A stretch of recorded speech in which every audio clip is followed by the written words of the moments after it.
सबसे बड़ी बात आप ये समझिएगा, जब वो कहते हैं कि India is a dead economy और राहुल गांधी उनका सपोर्ट करते हैं, तो शर्म आनी चाहिए कि एलओपी लीडर ऑफ ऑपोजिशन है या लीडर ऑफ पाकिस्तान है। अरे आप बताइए, 11वीं इकोनॉमी से चौथी इकोनॉमी जब आ जाती है तो वो क्या डेड इकोनॉमी होती है? और अगर आपने ट्रंप टावर का नाम सुना हो, नहीं सुना तो मैं बता दूं, ट्रंप टावर ट्रंप की टावर्स है जो उसकी कंपनी बना रही है, और यूएस के बाद इंडिया उसकी सबसे बड़ी मार्केट है। 7 शहरों में भारत के ट्रंप टावर जो खड़ी हो रही हैं, एक दिन की बुकिंग अमाउंट 3,250 करोड़ है। जहां पे एक दिन में 3,250 करोड़ के फ्लैट बिक जाए, उसको आप डेड इकोनॉमी कहेंगे? कमाल बात है। इतनी बुद्धि तो हर किसी में होनी चाहिए कि डेड इकोनॉमी क्या है और राइजिंग सन क्या है। क्या करना चाहिए हमें? क्या हमें अमेरिका के दबाव के आगे झुक जाना चाहिए, सरेंडर कर देना चाहिए, या हमें मुंह तोड़ जवाब देना चाहिए? आप बताइए कांग्रेस क्या चाहती है?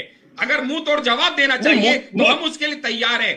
तो फिर आप डेड इकोनॉमी कैसे कह रहे हैं अपनी इकोनॉमी को? आपकी क्या इटली की इकोनॉमी है क्या, या आपकी भी इंडिया की इकोनॉमी है? डेड इकोनॉमी कैसे कह देते हैं? यही बात प्रधानमंत्री की है ना, जो बात आप कह रहे हो, और ट्रंप को जवाब दें कि यूएस की अपनी डिक्लेरेशन प्रधानमंत्री जवाब दें कि हमारी डेड इकोनॉमी नहीं है। नवंबर 2022 में अमेरिकन प्रधानमंत्री क्यों नहीं दे पा रहे? सचिव है, नाम बता रहा हूं, जेनेट येलेन, आप यहाँ जो कहते हैं भारत जितना चाहे रूस से तेल खरीदे, हमें कोई दिक्कत नहीं है।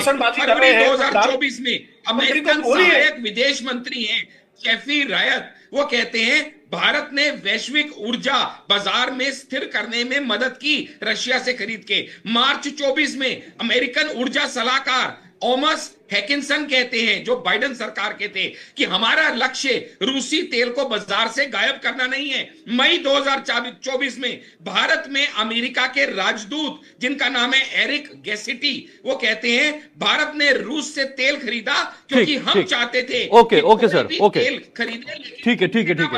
ये है भारत की। ठीक है डॉक्टर आशीष जी, फिर से आऊंगा, वापस आऊंगा आपके पास, करोड़ी जी से जवाब दूंगा। करोड़ी जी, ठीक है, आऊंगा सर, डॉक्टर राहुल जी आऊंगा। हमारे